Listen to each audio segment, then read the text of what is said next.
이 사람들은 중독에 빠진 사람에 중독됩니다. 슬기로운 단도박생활 가족 여러분, 안녕하세요. 상담하는 남자입니다. 얼마 전에 올린 영상 중에서 가족분들의 회복과정과 도박 중독자분들의 회복과정에 대해서 영상을 올렸었는데요. 이 영상을 보시고 이런 회복과정이 있었는지 몰랐다 라고 하시는 분들도 계셨고, 이 회복과정을 보면서 이해가 참 잘 되더라, 어떻게 해야 되는지 좀 감이 잡히더라, 이렇게 말씀하신 분도 계셨습니다. 그리고 또 저한테 질문을 해주시면서 이제 스스로 단계가 어디쯤인가를 예측을 해보시고 질문을 해주셨고요. 이 예측한 단계가 저와 의견 차이가 있어도 소통하는데 매우 좀 효율적이었거든요. 그래서 여러분들께서도 이렇게 좀 해가시면 좋을 것 같습니다. 그래서 이번 영상도 가족분들께 도박 문제를 대처해 나갈 때 알고 있어야 될 개념에 대해서 또 한 가지 좀 말씀을 드리겠습니다.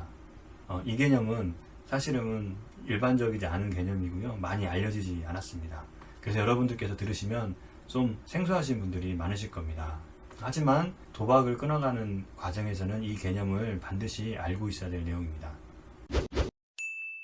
흔히들 우리가 중독 문제를 대처해 나갈 때 알코올에 문제가 있는 분들은 알코올 중독, 도박에 문제가 있는 분은 도박 중독, 이렇게 중독자들이 보이는 문제를 가지고 이제 대처를 해 나가는데요. 하지만 이 중독 문제는 이 중독자만 문제가 되는 것이 아니라 중독자와 함께 문제를 겪어가는 분들이 있습니다. 그래서 중독 문제를 이해해 나갈 때는 보통은 중독에 빠진 사람만을 보면서 이 문제를 해결해 나가려고 하는데요. 하지만 중독 문제는 중독된 사람뿐만 아니라 이 사람과 관계를 맺어가면서 독특하게 얽혀있는 사람들이 있습니다. 그래서 이 중독 문제가 이 두 개가 맞물려 가지고 돌아가거든요. 그래서 중독 문제를 올바르게 이해를 하려면 두 가지를 같이 볼 수 있어야 됩니다. 그래서 오늘은 도박 중독자가 아니라 이분들에 대한 얘기를 할 거고요. 자, 그래서 설명을 좀 드리면, 이 도박 중독자는 도박에 빠진 사람들을 얘기를 하고요. 알코올 중독자는 술에 빠진 사람들을 얘기를 합니다. 하지만 그 중독자들 옆에 또 어떤 관계를 맺고 있는 사람들이 있다고 했죠. 이 사람들은 중독에 빠진 사람에 중독됩니다. 그래서 도박에 빠진 사람이 도박에 빠졌을 때 나타나는 어떤 현상, 증상을 보이듯이 이 중독자에 중독된 사람들도 중독자가 보이는 특성처럼 본인들도 어떤 중독된 특성을 보입니다. 그래서 이렇게 중독자들한테 집착하고 빠져있고 중독되어져 있는 이런 현상을 공동 의존이라고 하고요. 이 중독 문제가 계속 문제가 될 때를 보면 이 중독자도 중독 행동을 하기 때문에 문제가 되지만, 이 옆에 공동 의존을 보이는 분들도 중독 행동을 더 하게끔 조장하거나 부추기거나 이런 식으로의 기능을 하고 있는 겁니다. 그래서 이 중독자와 이 공동 의존자들이 같이 얽혀서 중독 문제가 계속해서 굴러갑니다. 이 공동 의존이라고 하는 개념을 조금 더 설명을 드리면요. 우리가 알코올에 빠진 사람을 알코올 중독이라고 하고, 도박에 빠진 사람들을 도박 중독이라고 하는데, 공동과 의존 사이를 단어를 나눠가지고요. 거기다가 알코올이나 도박을 한번 넣어보세요. 그러면 공동 알코올 의존, 공동 도박 의존, 이렇게 되잖아요. 이렇게 또 부르기로 합니다. 그러니까 중독 문제가 있는데 그 중독 문제에 서로 다 이렇게 얽혀서 의존이 되어 있는, 중독이 되어 있는 이런 상태인 거죠. 그래서 공동 의존이 된 사람들을 공동 의존자, 이렇게 부릅니다. 이 공동 의존자의 범위가 있는데요. 초기에는 중독 문제를 돌보는 어떤 가족에 한해서 이렇게 공동 의존자의 개념을 좀 봤었는데, 최근으로 가까워질수록 이 공동 의존자가 꼭 가족이 아니라 이 도박 문제가 있는, 중독 문제가 있는 이 사람에 얽혀 있는 가족은 당연히 들어가고요. 회사 동료가 될 수도 있고, 친구들이 될 수 있고, 심지어는 병원이나 상담실에 치료자나 상담 선생님들까지도 공동 의존자가 있습니다. 그만큼 이제 이 중독 문제에 이제 얽혀 있는 이런 분들이고요. 당연히 그렇게 많이 얽혀있으면 얽혀있을수록 이 중독 문제가 해결이 안 되겠죠. 그래서 공동 의존은 꼭 가족뿐만 아니라 이 분을 돕고 치료해야 하는 모든 곳에서 존재할 수 있고요. 근데 우리가 그 공동 의존 문제를 잘 정리해 나갈 때, 끊어 나갈 때 이 치료가 잘 됩니다. 그래서 이 공동 의존은 꼭 가족뿐만 아니라 중독자와 관계에 있는 많은 분들이 함께 겪을 수 있는 이런 문제입니다. 자, 그래서 제가 공동 의존자의 특성을 좀 말씀드려보려고 하는데요.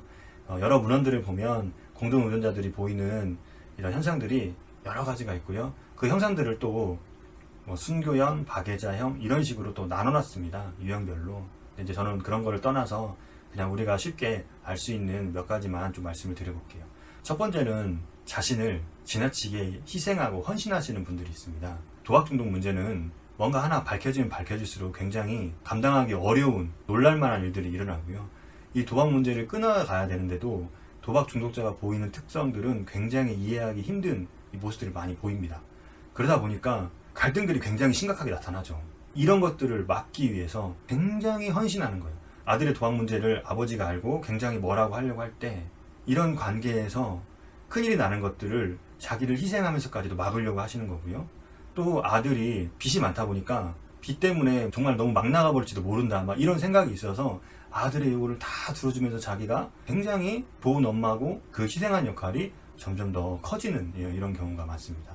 이렇게 지나치게 자기를 희생하게 되고요. 이런 희생 때문에 지나치게 도박 중독자를 돌보게 돼요. 그럼 오히려 더 막 잘해주고 오히려 더 작은 거에도 막 조심하게 되고 뭔가 하고 싶은 말 있어도 막 참고 이렇게 하시는 분들이 있습니다. 그래서 이런 분들이 이 도박 중독자의 의존성을 더 강화하는데 이 희생하는 것을 넘어서 이 책임져 주는 것까지 하시는 분들이 있어요. 그래서 이분들은 이 도박 문제가 부모 때문에 그랬다라고 생각을 하시는 거예요. 그래서 뭐 부부 간의 어떤 갈등, 어떤 경제적인 상황, 아니면 본인들이 양육을 뭐 잘못했거나 이런 것들 때문에 이거를 다 부모들이 잘못했다 이렇게 탓을 돌리고 그래서 도박 문제를 해결하는 과정에서도 부모들 할 수 있는 것, 빚 갚아주고 원하는 거 들어주고 근데 이런 식으로 또 도박 중독을 개입해 가시는 이런 분들이 있습니다. 그리고 지나치게 통제하시는 분들이 있어요. 이분들은 당연히 이제 이 도박 문제가 거짓말이 많았고 워낙 많이 속아왔기 때문에 당연히 마음속에 믿을 수 없는 이 불신과 의심이 생깁니다. 그래서 이런 것 때문에 굉장히 통제하려고 애를 쓰시는 분이 있으세요. 그래서 뭐 핸드폰 어플을 깔아가지고 다 위치 추적을 하고 언제 나가서 언제 들어올 건지 다 확인하고 또 몇 시까지 들어오기로 했는데 또 안 들어오면 왜 안 들어오냐, 왜 약속을 안 지키냐 갈등이 되고 그래서 이런 갈등이 이 통제가 또 안 되니까 굉장히 분노감이 많이 나가지고 화가 나고 또 싸우게 되고 이런 식으로 나타나는 분들도 있습니다. 그리고 또 반대로요. 완전히 인연을 싹 또 끊는 분들도 계세요. 그래서 제가 여러 영상에서도 말씀드렸지만 어느 정도 분리는 필요한데 근데 이게 완전히 인연을 끊는 형태. 그래서 이런 분들은 이 도박 문제를 어떻게 해결해가는 과정에서 좋은 방법을 쓰는 게 아니라 그냥 카드 다 차단해버리고 용돈 다 끊어버리고 나가 살으라고 하고 내쫓아버리고 그 난 네가 어떻게 살든 상관없다. 네가 알아서 살아라. 이제 이런 식으로 가시는 거죠. 그것도 공동의존의 일종입니다. 그 다음에 제가 설명드리고 싶은 마지막은 이 굉장히 우울하고 무기력해지고 이 절망감이 들어가지고 인생이 거의 끝난 것처럼 내 인생이 실패한 것처럼 받아들이시는 분들이 또 많아요. 이런 것들도 이제 공동의존의 어떤 현상이라고 볼 수 있습니다. 그래서 도박 문제가 발견되고 그 문제에 대해서 알아가고 대처해 나갈수록 어느 정도 이 공동의존 현상이 나타날 수 있는데 이 공동의존 현상이 너무 내가 감당할 수 없는 범위 선까지 넘어가면 이제 굉장히 큰 문제가 되죠. 그래서 최근에는 이 공동의존 현상을 바라보는 관점들이 많이 생기고 있고요. 이 공동의존이 생기는 원인들을 보면서 어떻게 대처해 나간다 이런 식으로 많이 연구가 되고 있습니다. 물론 아직 한국에서는 굉장히 연구가 드문 상황이긴 합니다. 그래서 이 공동의존 현상이 왜 일어나냐를 보면 대부분 몇 가지 특성이 있는데요. 하나는 이분이 가지고 있는 어떤 심리적인 특성이 있어요. 근데 이 심리적인 특성은 어렸을 때 자기의 어떤 성격적인 특성과 좀 맞물려져 있고요. 이 성격적인 특성은 또 애착의 문제까지도 가는 경우가 굉장히 많습니다. 그래서 어떤 심리 사회적인 모델로서 이 공동의존 현상을 보는 이런 관점이 있고요. 또 하나는 공동의존자들이 도박 중독자가 중독에 빠졌을 때 보는 현상과 공동의존자가 도박 중독자한테 빠졌을 때 나타나는 현상이 비슷하거나 거의 같다고 했죠. 그래서 이 공동의존 또한 질병으로 보는 관점이 있습니다. 이 질병의 모델에서 치료를 받아야 되는 것이다. 사실 저는 그 부분이 이해가 되기도 해요. 그래서 많은 부모님들이 우울증 약을 드시는 분도 많고요. 수면장애가 있어서 수면제를 복용하는 분도 많습니다.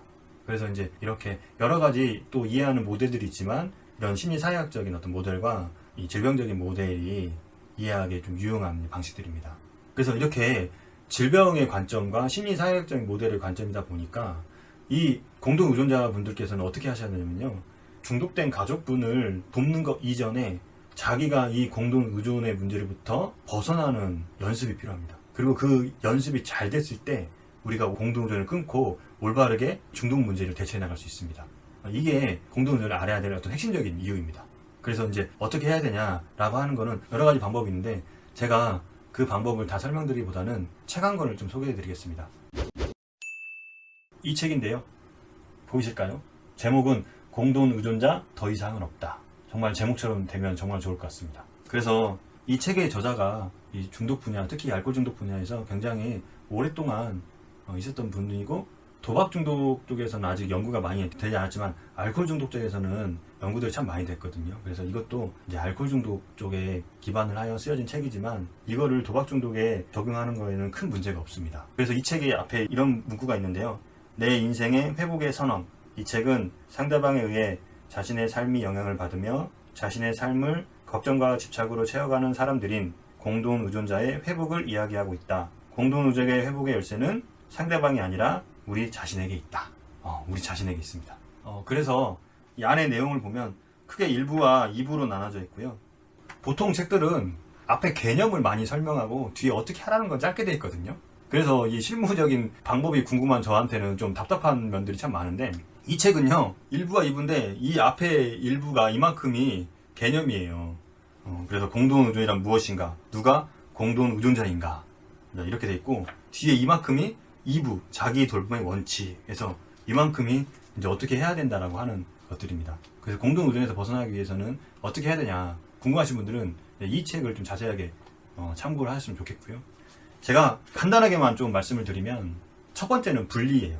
이 도박 중독자가 나 분리. 근데 이렇게 분리라고 말씀하시면 또 어떤 분들은 아주 인연을 끊는다라고 이렇게 생각하시는데, 아까도 말씀드렸지만 인연을 끊는다는 것 자체가 공동 의존인 거예요.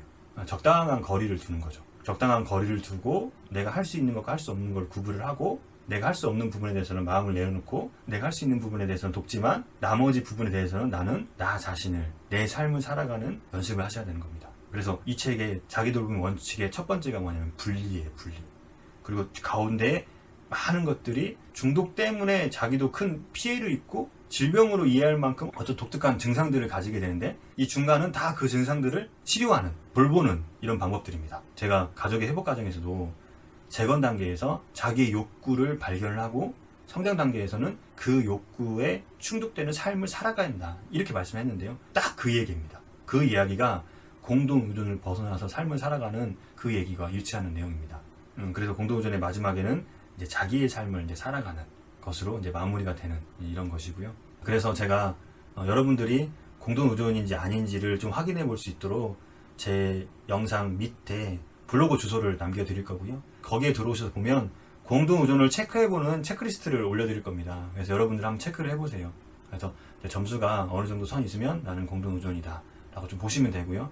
이렇게 공동 의존이 높으신 분들은 어떻게 해야 되냐 물어보시잖아요. 그러면 이 책의 2부인 자기 돌봄을 참고해 주시고요. 그 다음에 상담을 꼭 받으세요. 제가 좀 전에 이야기하면서도 이 공동 의존을 이해하는 방식이 심리, 사회적인 모델이 있고 또 질병적인 모델이 있다고 했거든요. 이거는 상담을 받아야 되는 영역입니다. 그래서 상담을 받으실 때 도박 중독자를 어떻게 도와야 될까요? 이렇게 목표를 잡으시면 안 되고요. 이 내가 공동 의존 증상이 있는 것 같은데 내가 나 삶을 다시 되찾고 내 삶을 살아가기 위해서는 어떻게 해야 될까요? 이렇게 목표를 갖고 상담을 받으시기 바랍니다. 좀 안타까운 부분은 전국에 있는 많은 도박문제관리센터가 가족분들이 상담을 받기에는 그렇게 좋은 조건은 아닙니다. 대부분 회기수가 좀 정해져 있는데, 이 정해진 회기에는 도박 중독 문제를 이해하는 데에도 상당히 시간이 부족합니다. 그래서 여러분들께서는 그 상담 시간보다는 다른 상담 시설을 좀 이용해서 이 공동 의존 문제를 해결해 가시거나, 또는 GA나 회복 모임 같은 여러 가지 모임들이 있을 겁니다. 그런 모임에 나가면서 이 공동 문제를 해결해 갔으면 좋겠습니다. 그래서 가족분들이 먼저 본인들의 삶을 찾고 다시 살아가는 것이 굉장히 중요하다는 거 다시 한번 말씀을 드리면서 오늘 내용 마치도록 하겠습니다. 감사합니다.